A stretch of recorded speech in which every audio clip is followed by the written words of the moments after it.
I woke up this morning with high hopes of getting something done to the lawnmower here because I just got some new parts in, and this is what I woke up to. While it does look really nice when it first falls, it takes away from the hopes that spring is right around the corner, with most temperatures the rest of the week not breaking above 25 degrees.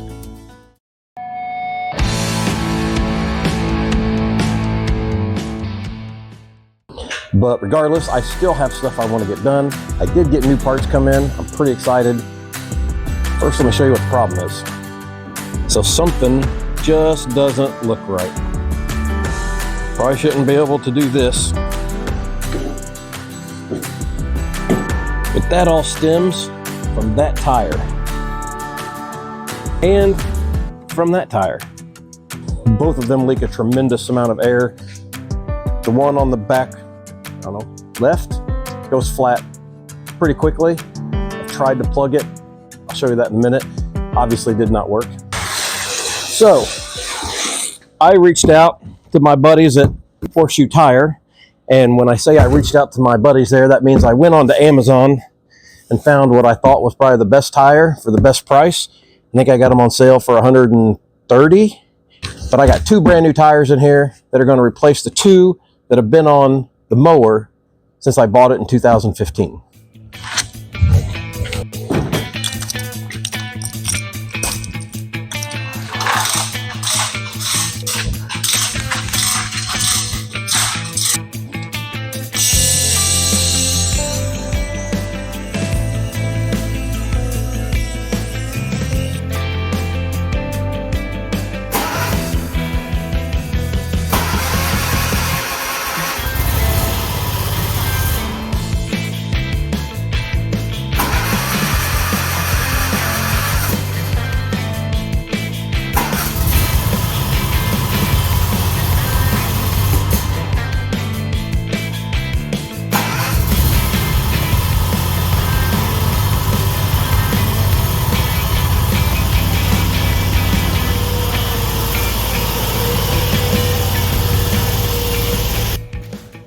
All I did, move the mower over there in front of the fire. This tire seems to hold air better than the other one, but it does still have leaks in it. This tire, however, does not hold air for very long at all. I have tried round patches, I have tried plugs, I have tried plugs, I have tried, I don't know, there's probably 2 or 3 plugs in there, and all of them still leak. And I think it leaks from around the edge of the rim as well. So I guess while I'm doing the tires, I'll probably do oil change, filter, plug, all the regular maintenance. And my uncle's bringing me another mower that needs the same thing done as well, but I'm not sure when that's coming, but I'll put that on here as well. So let's just take a look and see what we really have in here.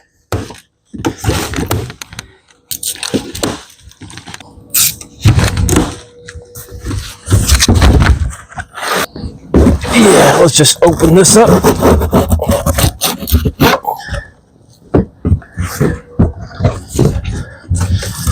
Oh yeah. Tire number 1.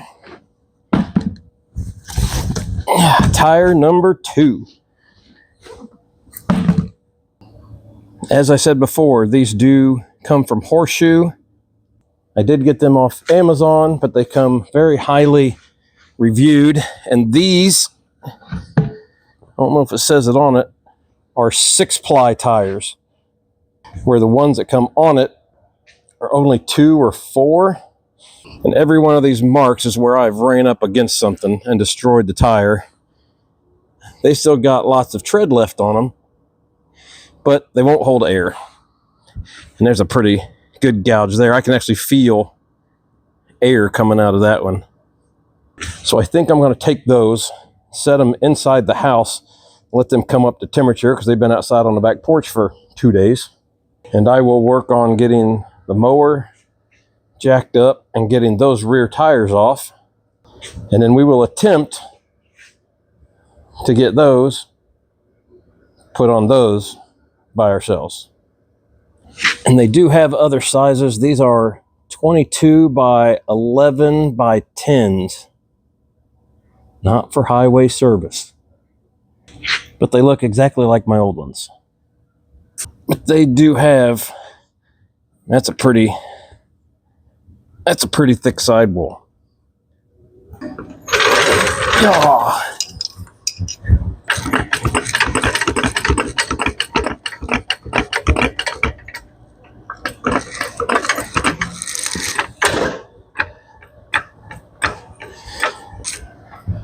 That'll do it. Okay, let's put one right there and the other one right here.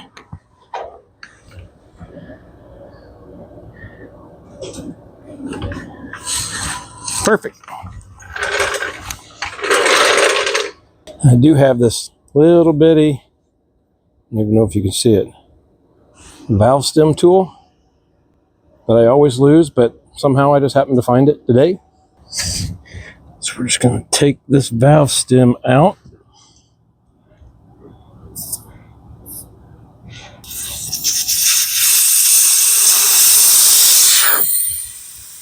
We will do the same thing on this tire.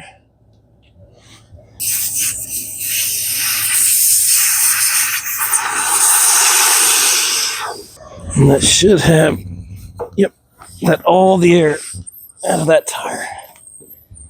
Now, just going to take this regular old tire iron I've had, I don't know, I inherited it somewhere, probably from my grandfather.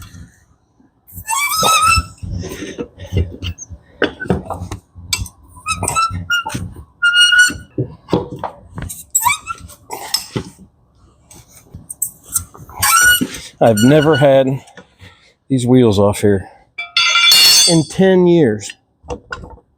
Okay, all 4 of the lug nuts are off. And this should just, yep, come right off. Ooh, wheel spacer. Let's put that back on before I forget that it's on there. And I was just taking a closer look at these old tires. I do have 2 separate plugs in there. You can see there's a big slit right there. There's some more gouges right there. That's one patch I tried to do that didn't work. Some more gouges up there. Gouges there. 2 different plugs in there. Another big gouge there. Another plug there. But that tire, the one that's real bad, was on the left side. Which I think when I try to get up close to things, when I'm edging with that side of the mower, I catch barbed wire, I catch rocks, bricks, driveways, whatever. And it just shreds the outside of that tire. The other one's fine, because it goes on this side where everything discharges. So this side's usually not up against anything. But that right side one does still leak, I think from around the rim, maybe from the valve stem, but it does still go down, but not near as fast as that one did. And these old ones are 4 plies, and the new ones are 6 ply. So the new ones should hold up a little bit better to the abuse I put it through on that side. Or maybe I should just be more careful. Nah, we'll just plan on the tires doing all the work.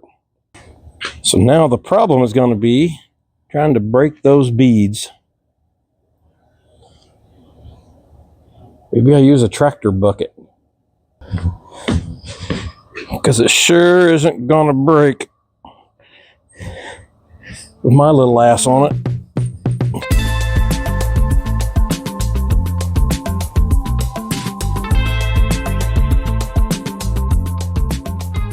Well, I bought a small set of these spoons to do like a dirt bike tire. And inside the bag, I didn't even know it was in there. It's got all kinds of goodies in here. I got new valve caps. I got new valve stems.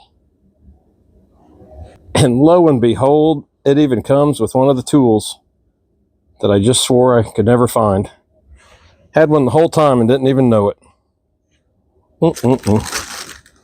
So let's see if by some slim chance I can get these spoons down in there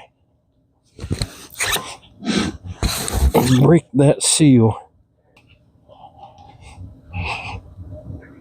Oh!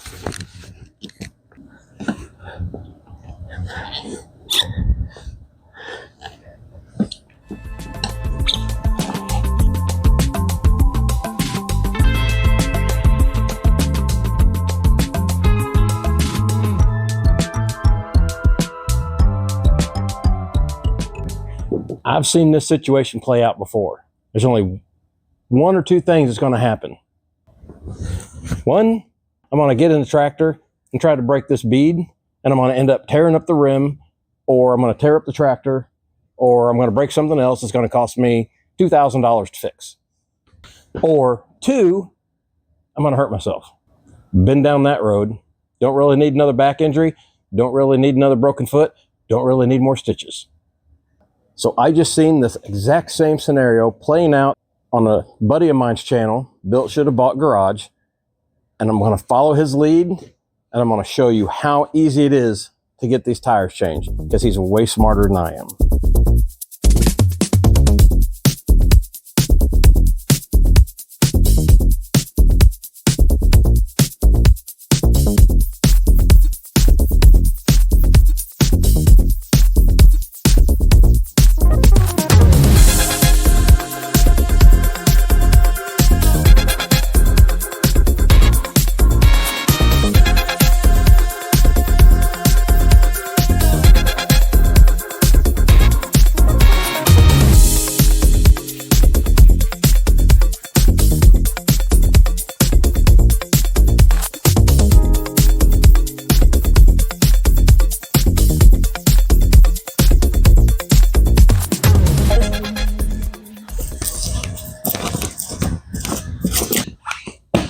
There we go. Doesn't get much easier than that. $30 well spent. Now we just got to get these babies put back on.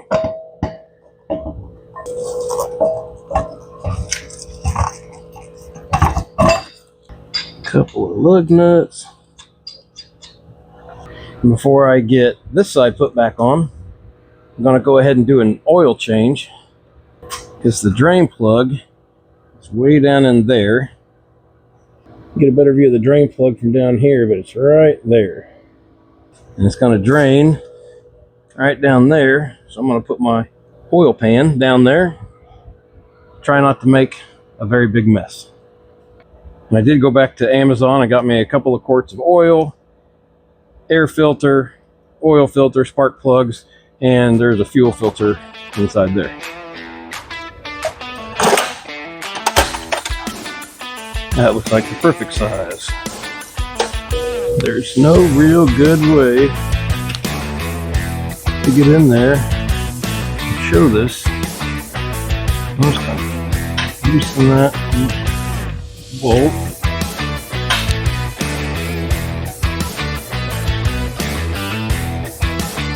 Out it comes.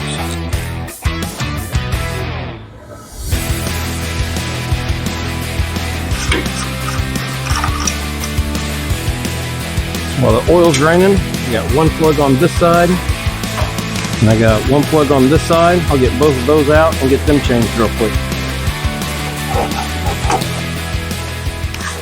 Okay, here is the spark plug that just come out of it. And it says CS6 on it. The kit and the manual all say I should have this plug, which is an NGK BPR 4ES. And they look considerably different. So I think I'm going to have to go in and verify in the manual which one of those plugs it's supposed to be. So this was previously serviced at the Hustler dealer. So it looks like for some reason they put the wrong plug in and the one they shipped me is really the right one. Odd, but we'll go with it. So in with the new.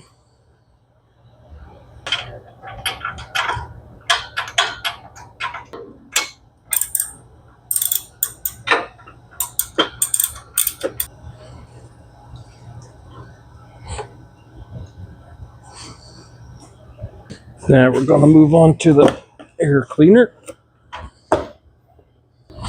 This one's nice. It's got a little wing nut on it. That was thoughtful of them.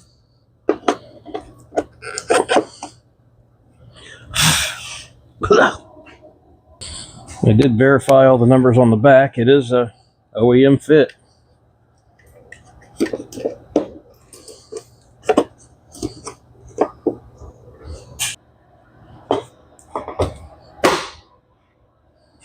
Now, let's see if I can get this oil filter off. Yep, they didn't have it on there too tight. That's good.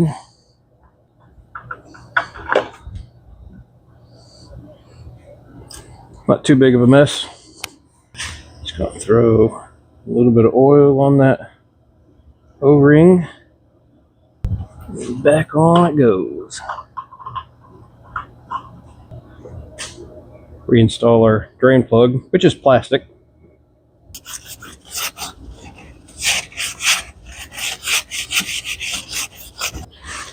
Well, I got that one all shined up, and I went to do the other side that I'd already put on and realized I put it on inside out. Idiot. It's a good thing I'm going to clean those, because now I got to take it off anyway to clean it, and I'll put it back on the right way. That's better. All right, now fill the oil. I'm going to take the dirtiest funnel we can find and shove it down in there. It should take a little over 2 quarts.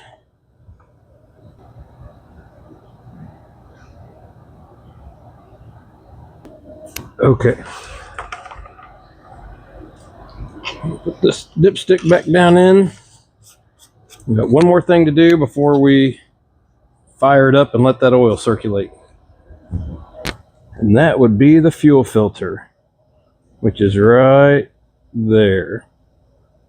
And on each side, it's just got a hose clamp, and it does have a shut off down here.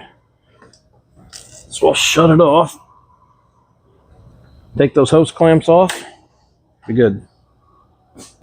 Not the worst I've seen, but could probably use changed.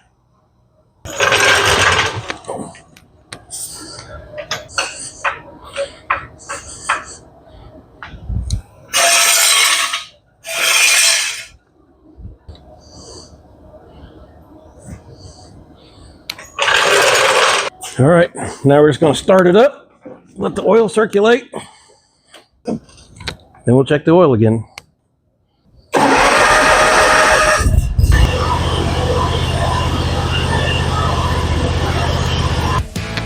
Well, that does it. I checked for leaks, rechecked the oil, everything's good. I did balance the deck because it was a little bit off, but this is a classic case of do as I say, don't do as I do. Maintenance is something you should do every single year. And when I pulled off the oil filter, I seen that it was at 317 hours, which I'm now at 586. And the last time that the filter was changed, which is last time the oil was changed, was 2021. It's now February of 2025. So that's 4 years. I'm really surprised I didn't blow something up. But that's going to do it for this one. Thanks for watching. See you on the next one.